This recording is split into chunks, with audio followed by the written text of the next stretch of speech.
Bienvenidos a Poetizando Ando, el lugar donde las palabras despiertan la historia e inmortalizan a quien la inspiró. Hoy nos encontramos en un lugar donde el silencio tiene rostro, donde las miradas de los que ya no están siguen encendidas en el fuego quieto del recuerdo. Hoy nos adentramos en el Museo de Cera de la Ciudad de México, un lugar donde los siglos no han muerto, solo han aprendido a quedarse quietos. Acompáñame. En el corazón de la colonia Juárez, en la Ciudad de México, donde las mansiones porfirianas aún murmuran secretos, hay un recinto donde el tiempo se detuvo. Allí, las figuras no respiran, pero nos miran con la historia grabada en la piel de cera. Dicen que la cera es silencio, pero cuando se funde con la memoria, se convierte en eco eterno. Estoy lista, poeta, para caminar contigo entre espejos del pasado. Esta casa parece un homenaje. Aquí las sombras toman forma y los siglos se detienen solo para mirar. Entre 1900 y 1904, en la calle de Londres, número 6 de la colonia Juárez, se erigió una belleza arquitectónica. Una casa estilo Art Nouveau, diseñada por el célebre arquitecto Antonio Rivas Mercado, quien también construyó el Ángel de la Independencia. El primer propietario fue el distinguido abogado constitucionalista José Natividad Macías Castorena, impulsor del artículo 123 de la Constitución de 1917 y rector de la UNAM en 2 ocasiones, en 1915 y en 1917.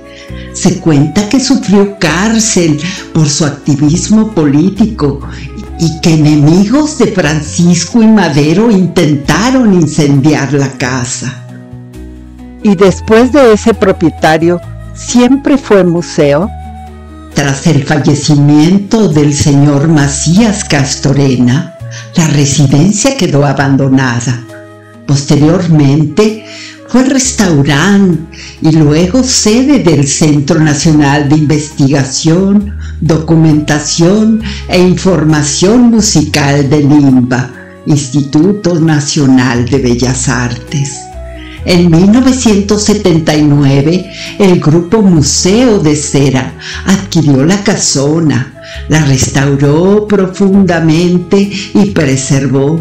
Su diseño original, escalera imperial, vitrales, parquet, cristales y mobiliario de época porfiriana, se quedó.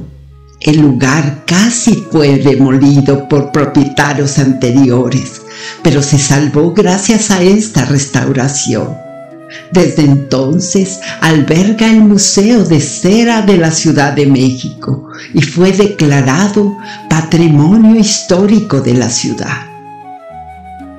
Aquí, la historia reciente posa con traje nuevo, entre sonrisas congeladas y pupilas que imitan lo eterno. La cera se convierte en espejo de poder, de fama y a veces de contradicción.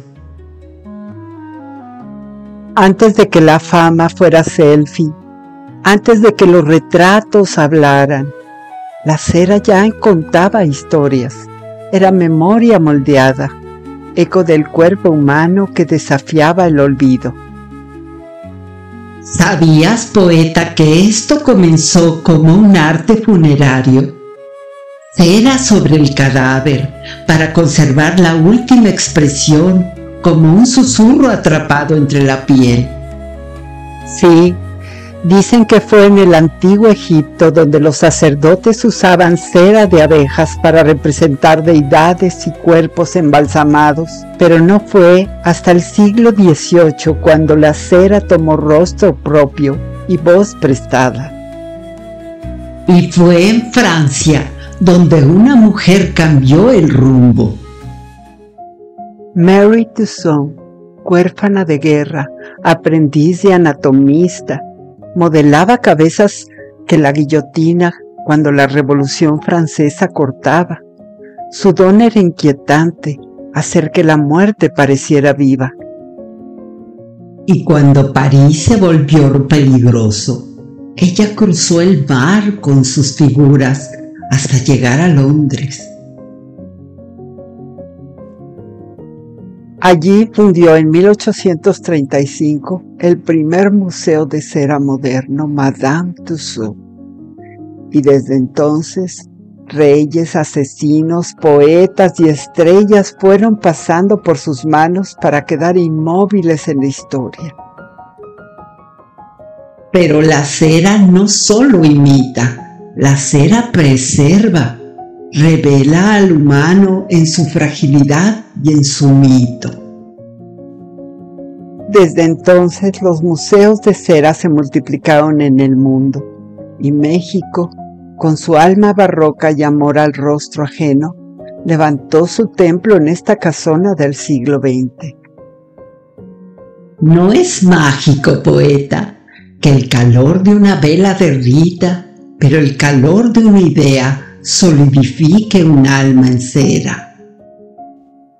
¿Sabes qué hay detrás del silencio de estas figuras? Detrás de cada figura hay un equipo entero y un tiempo detenido que toma una vida.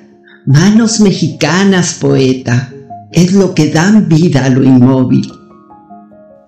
Aquí donde el rostro nace sin alma, las manos de artistas invisibles construyen la eternidad a fuego lento.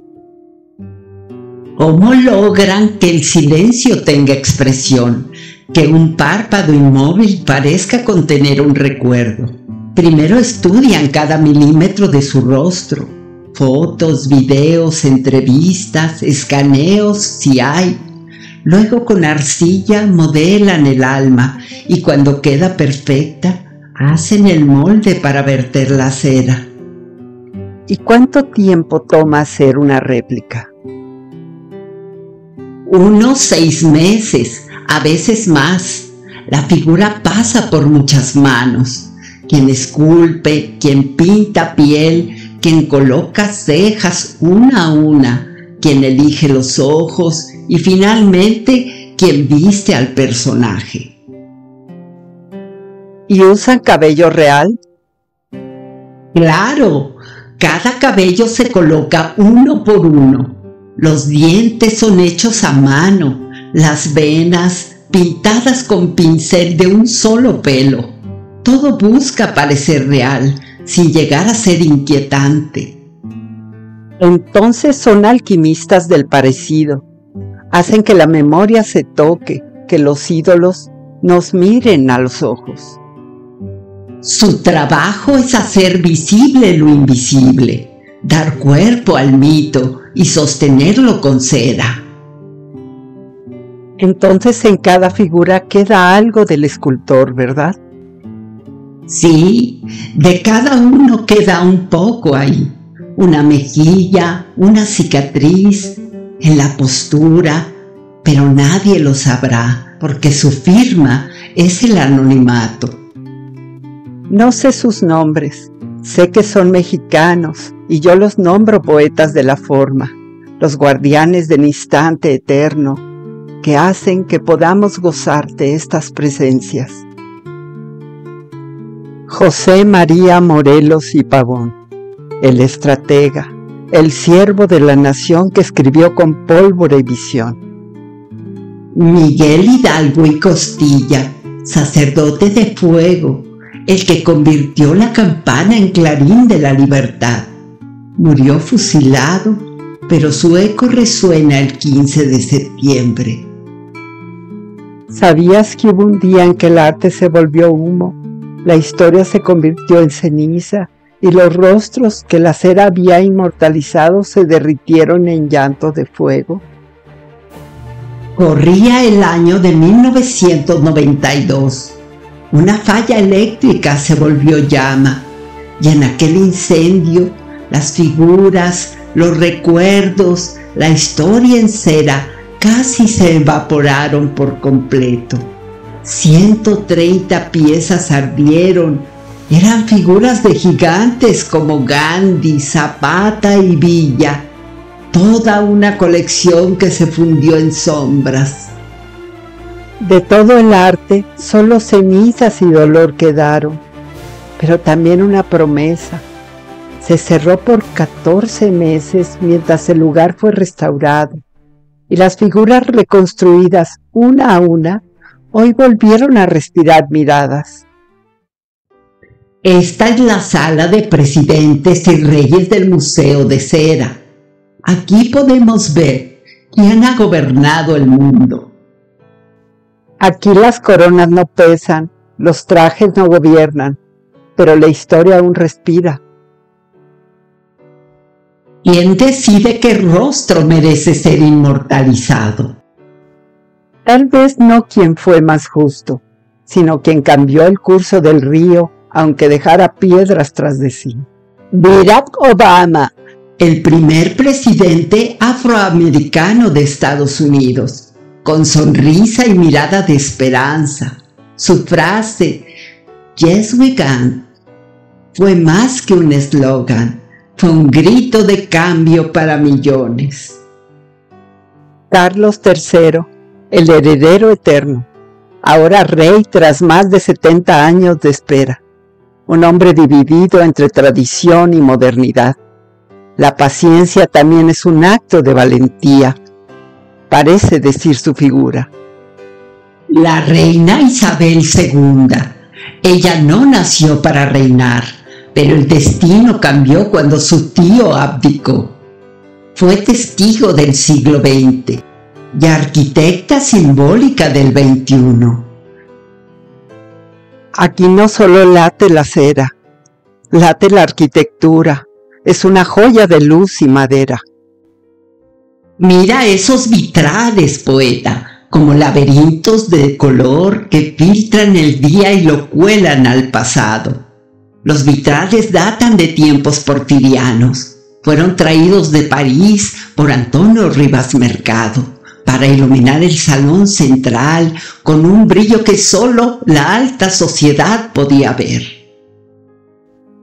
Formas florales, grecas y motivos moriscos se dibujan en vidrio y plomo, como si contaran un poema de luz y sombra. Construidos entre 1900 y 1904 como parte de un diseño Art Nouveau, los vitrales son obra original del arquitecto Antonio Rivas Mercado, quien también diseñó el Ángel de la Independencia. Y sobre nosotros el techo. No es un plano, es un cielo detenido, una bóveda de madera y cristal que hace eco del porfiriato y su ambición estética. Los plafones tienen filigrana victoriana, ornamentos florales, curvas orgánicas, fusión de arte europeo, en un rincón de la Juárez. Cada vitral parece un retrato de lo que fue, un jardín detenido en cristal que funde con la sombra de las figuras. Aquí está el hombre que confundía a los políticos con palabras y nos aclaraba el alma con carcajadas, don Mario Moreno Cantinflas, maestro del enredo, del verbo y del corazón sencillo. Y frente a nosotros, el hombre que nos hizo llorar riendo, Charles Chaplin, el vagabundo más universal del mundo. Un día sin risa es un día perdido, decía, y con una mirada triste y sombrero torcido nos enseñó que el silencio también habla. El cuarteto de Liverpool, que no eran de cera pero derretían multitudes. All You Need Is Love. Ellos cambiaron la música, la moda y el mundo. Aquí están Ringo, John, George y Paul, una revolución que aún vibra.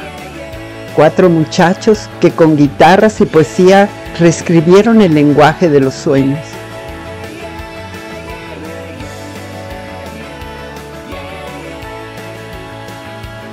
It's been a long time coming to feel so alive. Nice to meet you. Y aquí están los que no necesitan presentación, los que se hicieron leyenda con sombrero, mirada intensa y carcajada brillante. Aquí donde la cera los fija, pero el alma sigue cabalgando en la pantalla grande. Pedro Infante y Luis Aguilar, el corazón de México a caballo. ¿No escuchas todavía el motor de esa moto? Pedro no cantaba, enamoraba. Y Luis, con esa voz de trueno, levantaba polvaredas de aplausos. En A Toda Máquina no solo compartieron pantalla, compartieron risas, picardía y ese amor por el uniforme y la aventura. Pedro dijo una vez, no basta ser buen actor, hay que ser buen ser humano. Y lo fue, un ídolo que cayó del cielo, pero nunca tocó el suelo. Y entre tanto drama y poesía, llegó él, Eugenio Derbez, el que logró que toda una generación volviera a sentarse frente a la televisión con alegría. Su madre también, Silvia Derbez, quien está entre estas paredes invisibles. Ella fue actriz de la época de oro. Él la llevó en el alma como raíz. Aquí está la doña, una mujer que no pidió permiso para brillar. Yo no soy una mujer difícil, decía. Soy una mujer con valores y eso complica todo. Qué poder tenía su silencio y qué bala su mirada. Y atrás el flaco de oro, Agustín Lara, quien compuso Madrid, Veracruz, Granada. Decía que su rostro herido no importaba, porque su alma era hermosa y su voz bastaba para enamorar. Bajemos a la sala del terror. Aquí el miedo no se cuenta, se respira. Es Regan, la niña que convirtió un grito en eco eterno, el demonio que poseyó no solo su cuerpo, sino nuestras pesadillas. El Exorcista, 1973, dirigida por William Friedkin, basada en una novela de William Peter Blatty.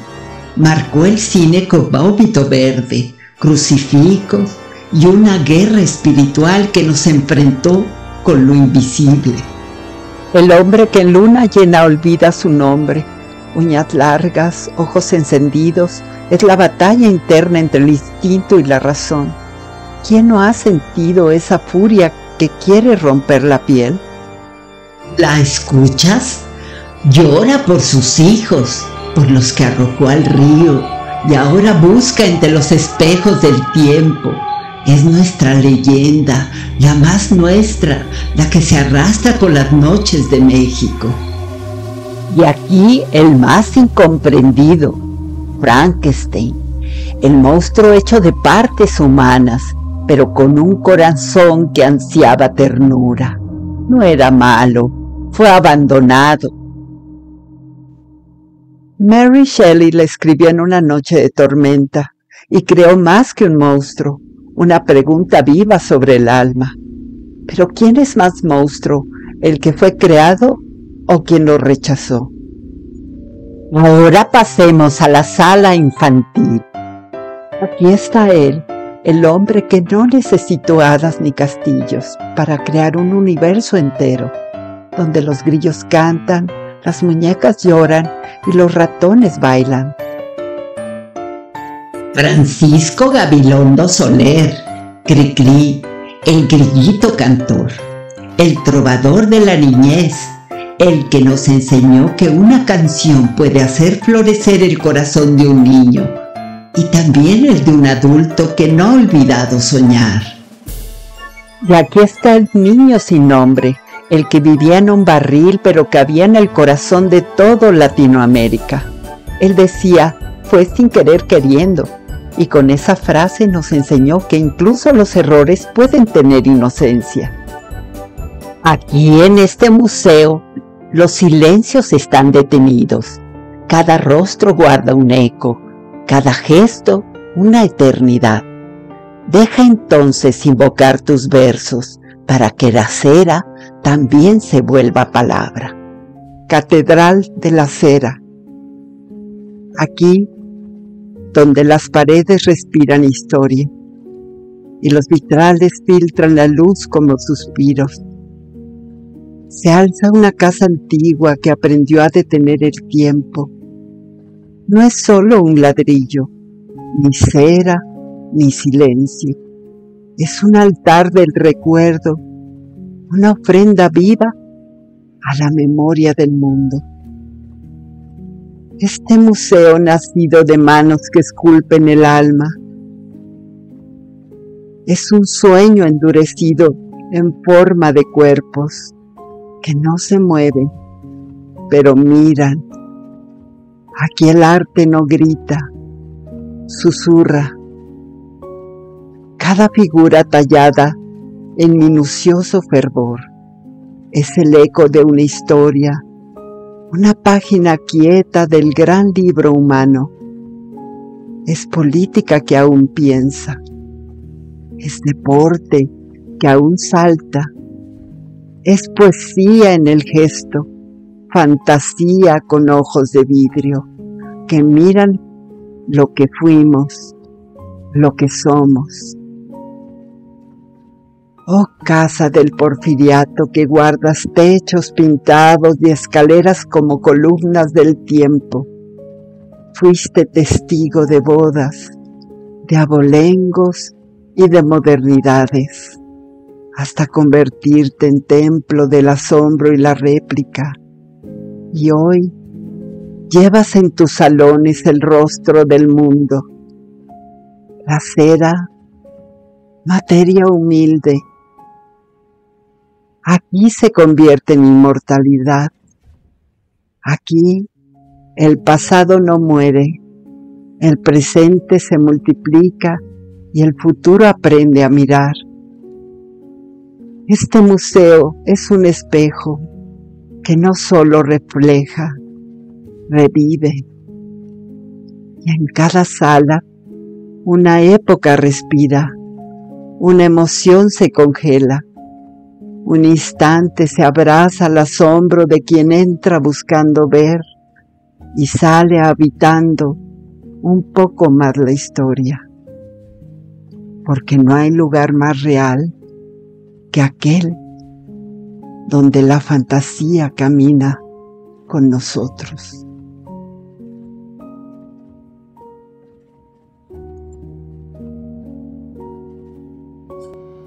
Así concluimos este viaje por este museo donde el tiempo no avanza, donde los rostros callan y no se olvidan. Hoy descubrimos que incluso la cera puede encendernos el alma. Si este recorrido ha tocado tu corazón, regálame un like, toca la campanita y comparte con otros que, como tú, esperan que la poesía siempre nos encuentre. Soy Araceli García, un beso y hasta la próxima.